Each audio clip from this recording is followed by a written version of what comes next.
C'est un fait, hélas, que la nature déchue se réjouit du malheur qui atteint le prochain. S'agit-il d'un enfant de Dieu, très aimé et estimé à cause de son service?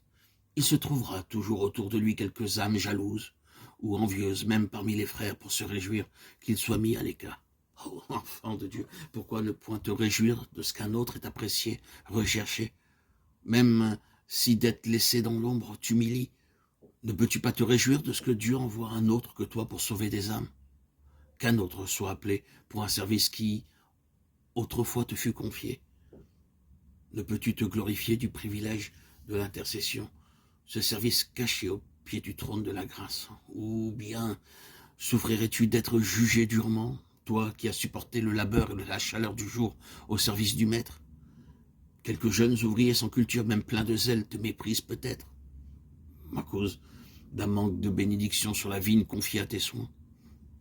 Ne veux-tu pas accepter d'être traité d'incapable et te retirer d'une œuvre qui a été comme ta vie? Non seulement les jeunes se moquent de moi, dit Job, mais je suis la risée de gens méprisables, de personnes qui recherchent la nuit, qu'on repousse de partout et qui fuient dans les lieux arides. Et maintenant, je suis l'objet de leurs chansons, je suis en but à leurs propos. Ils me crachent au visage, ces misérables, se lèvent à ma droite. Ils me poussent les pieds, ils arrivent comme par une large brèche et se précipitent sur ma ruine. Job 30, versets 1 à 14. Il semble, d'après ces paroles, qu'une foule de gens méprisables soit aussi accourue pour insulter Job sur le tas d'immondices où maintenant il demeure. Lorsque, bien des siècles plus tard, le Seigneur Jésus fut crucifié en Golgotha, une foule de misérables s'assembla aussi contre lui. Des hommes vils l'accusèrent, des brigands furent crucifiés avec lui, qui avaient certainement des gens de leur bande mêlés à la foule pour voir mourir les suppliciés. Job avait passé sa vie à faire le bien, à secourir les pauvres, les affligés, les misérables.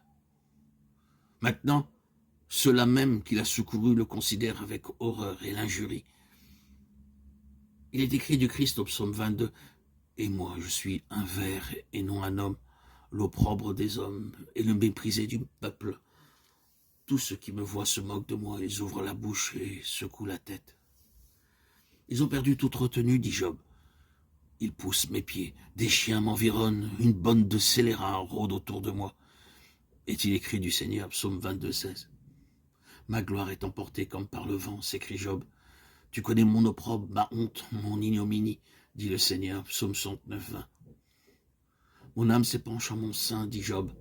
Et le prophète Ésaïe, annonçant les souffrances du Christ, dit, il a livré son âme à la mort. Ésaïe 53, 12.